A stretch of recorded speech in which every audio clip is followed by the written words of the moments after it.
The dock groaned under the wheels as cold mist rose off the water, and I felt the weight shift behind me before my mind could catch up. Fingers tightened, not with care, but with certainty.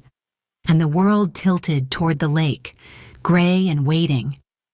In that instant, I understood this wasn't an accident. It was a decision made long before my feet ever reached the boards. If you've ever trusted someone who slowly turned that trust into a weapon, subscribe and tell me where you're listening from. Stories like this don't happen in isolation. The air smelled of damp wood and algae, gulls crying somewhere beyond the fog, ordinary sounds framing something monstrous. What shocked me wasn't the fear of dying, it was the calm that followed. The knowledge that the hands guiding me belonged to people who knew my routines, my weaknesses, my silence. They believed age had made me harmless, easy to move out of the way. Standing there, on the edge of everything I thought was safe, I felt a clarity sharper than panic. That was the moment everything began to unravel. I knew something was wrong the instant the chair slowed behind me. Fingers tightened on the handles, not with care but with decision. The dock creaked beneath the wheels, each plank sending a small shiver up my spine, and the air smelled of lake water and old wood. I felt my shoulders tilt before my mind caught up. There was no warning, no pause meant to steady me, only a subtle nudge that urged me closer, and then the shove that turned balance into absence. Cold rushed over my chest and face as the world tipped.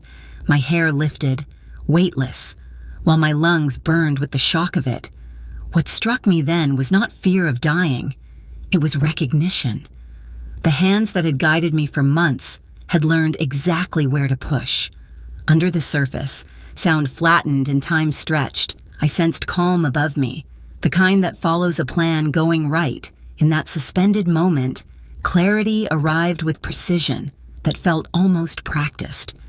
This was not an accident. This was a conclusion they had already accepted. They had decided my years made me slow. My body made me manageable. My silence made me easy. They believed age turns a person into an obstacle you can move out of the way. As I sank, another truth steadied me. I had been many things before this moment, things they no longer bothered to see. Whatever they thought they knew about me had become a dangerous assumption. Before that moment on the dock, my life had been quiet in ways that felt earned. I was a widow who had learned how to fill empty rooms with routine and small purpose. Mornings began early, not because I needed to rush, but because I liked the stillness before the town woke up.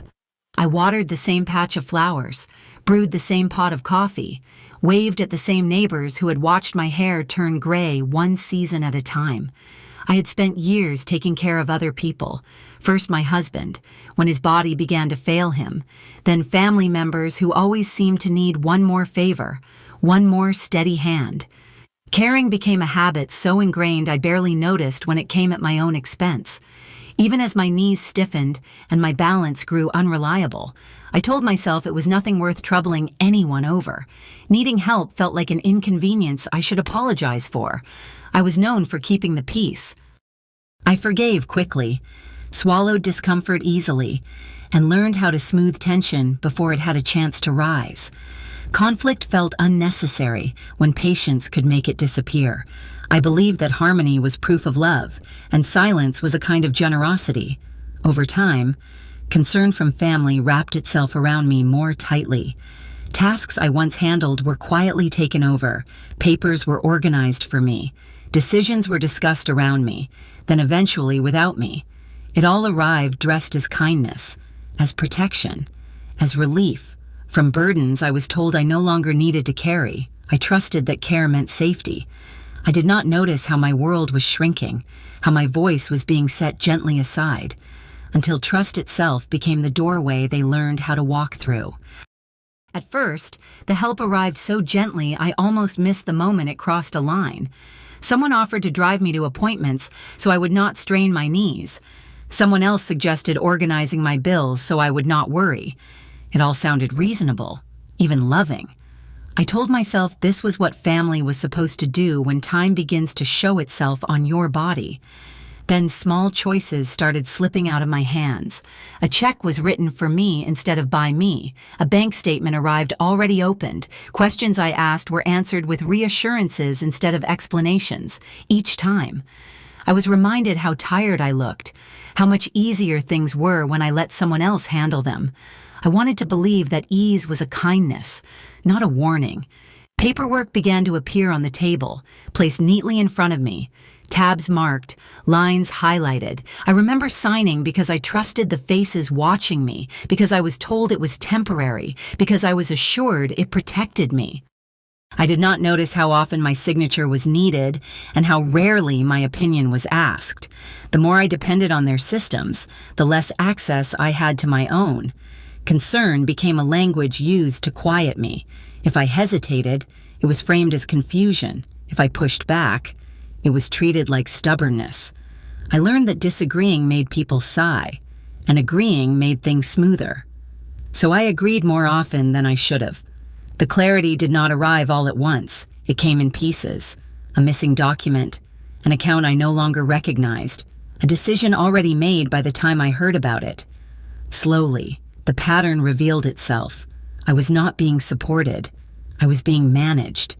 That realization brought anger sharp enough to cut through years of patience. Dependence had been built deliberately, brick by brick, until stepping away felt impossible. And once I understood that control had replaced care, another truth followed close behind. People who benefit from your silence will always look for a way to make it permanent. The dock came back into focus the moment the wheels reached the edge.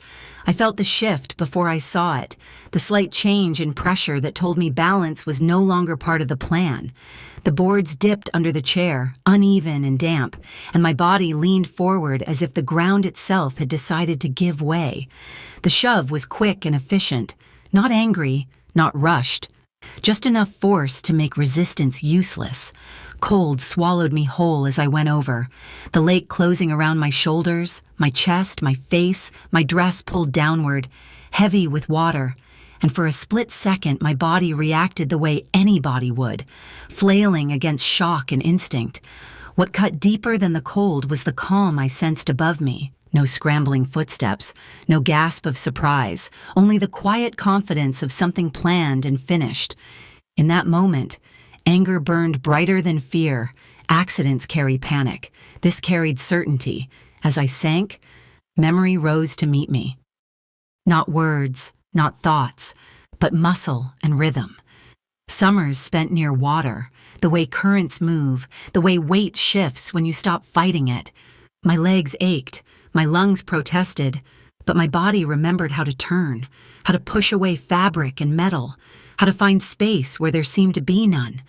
The chair drifted as I twisted free, its weight no longer mine to carry. I let myself sink just enough to stay unseen, guiding myself sideways, slower now, deliberate, above me. The surface smoothed, the disturbance faded. I understood then that surviving was not enough. If I broke the water, if I called out, the story would end the way they wanted it to, so I stayed where I was, hidden and silent, letting the lake hold me while footsteps retreated, and choosing, with a clarity that surprised me, not to be seen at all. I stayed beneath the dock, my body pressed into the narrow shadow where the water darkened and cooled. Every instinct told me to move, to break the surface, to pull in air without thinking. Instead, I focused on stillness. I slowed my breathing until it matched the gentle pull of the lake, shallow and controlled, just enough to keep me anchored. Above me, the world continued as if nothing had happened. I listened to the subtle sounds I had known all my life, the soft knock of wood against water, the faint scrape of shoes on planks, the ordinary rhythm of people leaving a place they believed was finished with them. There was no hesitation in those steps, no urgency. The certainty of it settled deeper than the cold ever could. What hurt most in that moment was not my aching muscles or the burn in my lungs. It was the realization that I had already been dismissed. I had become a solved problem, a closed chapter, something they no longer needed to consider. Their calm told me everything I needed to know about how completely they believed I was gone. I waited until the sounds faded, until the dock felt empty again. Only then did I let myself move, inch by careful inch, guiding my hands along rough wood and barnacled posts. Each motion was deliberate. Each pause mattered. I surfaced far from where I had gone under, keeping low, keeping quiet, letting the shoreline come to me instead of reaching for it. When my fingers finally found mud instead of open water, I understood the advantage they had given me without meaning to. They thought the lake had erased me. In their certainty, they had left me something far more powerful than confrontation. They had left me time. And as the light began to fade and night settled in, I knew the hours ahead would change everything. That night, my house felt different, as if it knew something had shifted. I moved through the rooms slowly, not because I was weak, but because I needed to feel each step. I changed out of damp clothes, wrapped myself in a familiar sweater, and sat at the kitchen table until my hands stopped trembling. The clock on the wall ticked steadily, marking time that had almost been taken from me. I did small things on purpose. I filled the kettle. I watched the steam rise. I held the mug between my palms without drinking, letting the warmth remind me that I was here, solid and breathing. My body ached, but my mind felt unusually clear, as if fear had burned itself out and left something sharper behind. I thought about how often I had stayed quiet in my life, how often I had smoothed over discomfort instead of naming it. Forgiveness had come easily to me, sometimes too easily, offered before it was earned. I had mistaken endurance for strength and silence for peace. Lying awake, I realized that panic would give me nothing. Fear would only rush me into mistakes. What I needed now was patience, clarity, the ability to see the whole shape of what had been done and what still could be undone. Sometime after midnight, a calm resolve settled in. I understood that confronting them right away would only satisfy their expectations. They believed I was gone, confused, powerless. I decided to let them keep believing that. This night was not the end of something. It was the beginning of taking my life back carefully, deliberately, one quiet decision at a time. The next morning, I woke with a steadiness I had not felt in years. My body was sore, but my mind was clear, and clarity has its own kind of strength. I moved through my routine slowly, intentionally, as if every ordinary action was a quiet declaration that I was still in charge of my life. I started with the things that mattered most and spoke the loudest without making a sound. I gathered documents that had been kept just out of my reach, statements, account numbers, policies I had not looked at closely enough. Seeing everything laid out in front of me was sobering. The extent of what had been taken was deeper than I realized, but I did not let that discovery pull me into anger. Anger would cloud what needed to be precise. I went to the bank alone. I sat across from a desk and asked for time, for clarity, for everything connected to my name. I watched the screen change as permissions were reviewed, access points identified, and authority quietly returned to where it belonged. With each signature, something inside me settled. This was not revenge. This was restoration. I revoked what had been handed away under the guise of protection. I closed doors that should never have been opened. I placed safeguards where trust had once stood alone. No raised voices, no dramatic declarations, just firm decisions made without apology. As I walked back outside, the air felt different, lighter somewhere. People still believed they were in control, still moving money and plans as if nothing had changed. They did not know yet that the ground had shifted beneath them. I did, and that knowledge carried me forward, already thinking about the next step and the one after that, knowing there was still something they had overlooked. It came to me quietly, not as a flash of inspiration, but as a remembered detail that refused to let go. The dock had changed recently. New lighting, new lines of sight. I remembered noticing it months earlier and thinking nothing of it at the time. Standing in my kitchen, that memory shifted into something sharper. They had planned carefully, but they had not planned completely. I returned to the marina in daylight, moving with the same unremarkable presence I had carried for years. Boats rocked gently against their slips. Gulls cried overhead. Nothing about the place hinted at what had happened there. That ordinariness steadied me. Truth often hides best in places that look harmless. I walked the length of the dock without rushing, letting my eyes travel where theirs never had. Above the planks, tucked into corners meant to protect property, were silent witnesses, angles designed to see everything, coverage meant to miss nothing. I felt no rush of anger when I realized it. Only confirmation. What I remembered was real. Inside the small office, I asked for access with the calm certainty of someone who knows exactly what she is looking for. When the footage appeared on the screen, I did not lean closer. I did not look away. I watched the moment unfold as it had, clear and unarguable. The chair, the movement, the shove, the way they turned and left without hesitation. Seeing it did not overwhelm me. It anchored me. This was no longer memory alone. It was preserved, contained, undeniable. When I left, the proof rested safely with me, small enough to carry, heavy enough to change everything. They still believed their version of events was intact. They still believed silence had erased me. But truth, once secured, has its own momentum. And as I drove away, I understood that what had been quiet preparation was about to become something they could no longer outrun. The shift announced itself with impatience. A car pulled into my driveway faster than it needed to, tires crunching gravel with a confidence that no longer fit. I watched from the window as a familiar figure stepped out, movement sharp, shoulders tight, scanning the street before looking at my door. That was the first sign. People who believe they are in control do not check for witnesses. Inside, I felt steady. I did not rush to meet the moment. I opened the door when I was ready and let silence do most of the work. The agitation on the other side was immediate, poorly disguised as authority. Hands moved too much. Breathing came too fast. Control, I realized, is loud when it starts to slip. I listened without interrupting, without offering reassurance or explanation. Every demand for answers carried an edge of disbelief, as if my calm presence itself was a contradiction they could not solve. They expected confusion. They expected weakness. What they found instead was memory. I let that truth surface slowly, not the details, not the proof, just the fact that I remembered the lake clearly, without distortion, without doubt. The effect was unmistakable. The certainty they had carried cracked, replaced by something unsteady and urgent. I did not raise my voice. I did not threaten. I did not explain how much I knew or who else might know it soon. I simply held their gaze long enough for understanding to land where denial had been.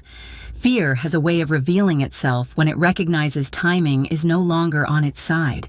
When they left, the door closing behind them felt different than it ever had before.